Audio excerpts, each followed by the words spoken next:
sometimes like if you get scared that you're gonna lack in something, so you go and you buy Mm, a lot of something, yes. you know, and at all of it, at the end of the day, it's your faith. Mm-hmm. Where's your faith in God? Yep. You know, so Mm-hmm. budgeting needs to, like, that comes with being a good steward. Yeah. If you don't know how to budget, learn how to budget. Learn how to budget. And make sure, like, if you're the one handling the finances, and if you're a woman and your husband is not, bring him in. Mm. Bring Yep. him in so that he can see what's coming in and out, and so that he can find a way to understand, so that you're both on the same page, and you're both, and I'm going to say this because finances ends up being the number one reason why people get divorced, Mm. why Yep. they fight. So true. So come together, know where everything's going, Mm-hmm. so that you can both face the problem and be able to, hey, let's cut down on this, let's do less of this, and let's try and focus here. You know, Yes. you create a game plan, you learn how to work together as a team. That way when the storm comes, hey, I'm prepared, I'm ready. Yep. So, hey, what storm? Yep. You know? So true. And you don't have to worry about this whole enemy who is defeated. Yeah. And that's another thing too, is that when we go through finance, when we go through spiritual warfare in our finances, um, it can it can have us looking at God a little sideways. Oh, Like, yeah. God, what are you doing? Like, why are you allowing this to happen?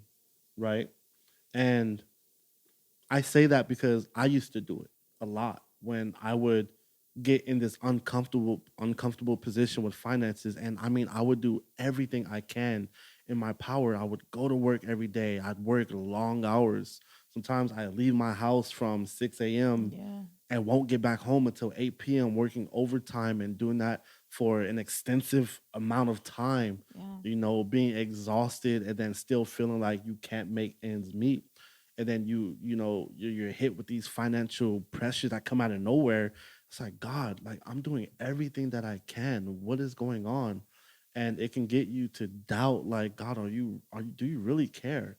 Are you really, on my side when it comes to this? Or are you just allowing me to make all of the decisions even though I'm limited in what I can do? Maybe I don't have all the expertise, to go and get a job that's going to pay me 60, 70, 80, 90K, 100K a year. Maybe my experience is simply warehouse work, and I'm trying to get out of that, or I'm trying to, have a side hustle, but I'm working all the time during my daytime job that I don't have enough time to do this, but this can potentially make me more money, so I'm conflicted. And it can get you looking at God weird, like, God, what are you doing? Yeah. But I believe, and this is something I had to learn, is that my job is not my source. And Mm. every time I've been disappointed and let down is because I viewed my job as the source. Mm. Like, my job That's is going good. to pay my bills. Like, no, my job is a resource. But when you view anything as the source of anything, right? Of your joy, like, if I view you as the source of my happiness, I'm going to be Oh, you're gonna be disappointed, miserable. right? Yeah. If I view my job as the source of how I'm gonna get all of my bills paid, I'm gonna get Scared. I'm gonna get scared. I'm gonna be let down. Why? Because it's never gonna be enough. Yeah. Things happen. Life happens. Some things happen unexpectedly. Unexpectedly. Is that right? Yes. Um, and you may not be prepared for it, right? Sometimes things happen with our kids. They need something. You got to take time off of work. Yeah. Things happen. I got hurt on my job. You know what I mean? Like, things happen that we sometimes aren't prepared for. But man, I think it's key for us to understand. And I know I'm going on a rant right now. I'll let you No, talk. no, no, you're But good. it's key for us to understand that God is not a man who will lie. Yes. God is not a liar. And according to Philippians 4:19 or 4:6, you know, by don't be anxious about anything, but in everything by prayer and asking with thanksgiving, let your requests be made known to God. 1 John 5:14, this confidence which we have before him, that if we ask anything according to his will, he hears us. God hears us. In 2 Corinthians 9:8, It says, and God is able to make all grace overflow to you, Mm. so that always having all sufficiency in everything, you may have an abundance for every good deed. And I believe that God wants to bless us financially. God doesn't want us stressed. He wants us to experience financial freedom, but I believe God wants us to look at Him as the source. And if we keep Yes. looking at things that are outside of God as the source, I believe God's going to let it happen, because I still believe that God is a jealous God, Yes. right? And if it's like, okay, well, I'm going to let my job play God in my life, Mm-mm. You're right? gonna lose. You're going to lose, right? Or I'm going to make it happen. You're going to get worn Yes. out and you're going to get tired. No, let God be God, and Yes. let's be the receivers on the other end. Not lazy and not idle. We believe in hard work, but let's be receivers, and let's allow God to create opportunities for us. And let's ask God to give us wisdom to know when it's Him and when we should move and act on opportunities that He's presented to us, and we go forward in that. Second Corinthians 9 through 11 says, as it is written, He scattered abroad, He gave to the poor, His righteousness endures forever.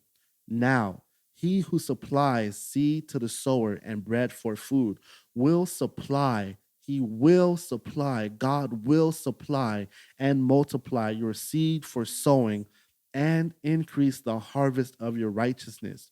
You will be enriched in everything for all liberality, which through us is producing thanksgiving to God. I believe God wants us to be dependent upon Him, but independent from the world's methods and the world's systems, if Yes. that makes sense. No, yeah, it makes sense. In Romans 12 too, it tells us, and I have to bring it up because it can be applied to anything. Mhm. But it says, and do not be conformed to this world, but be transformed by the renewing of your mind, so that you may prove what the will of God is, that which is good and acceptable and perfect. Okay. So the part that says, and do not be conformed to this world, but be transformed in the renewing of your mind. Some of us, like for example, myself, um, my parents brought me up in a home where it was work, work, work, work. It don't matter. Like if you're hurt, you're gonna work. Mhm. If you're sick, you're gonna work. Mhm. So striving to get that dollar, striving Mm. to make sure that you always make sure that you have the bread on the table and you are gonna make it happen, and no one else is gonna make it happen for you. Real quick, guys, I want to take some time just to ask you kindly if you would please do us a favor and like this video, as it helps the algorithm pump this out into more people. We believe in this gospel message with all of our hearts, and we believe that God wants this message in front of everybody. So do us a favor, like this video, subscribe. And don't forget to turn on those post notifications so that you can get notified when we post. Yes, and do us a favor and check out our Etsy shop, as with any purchase that you make goes back into the ministry, and it enables us to be able to dedicate more time to prayer and ministering the word and giving you more videos such as this one.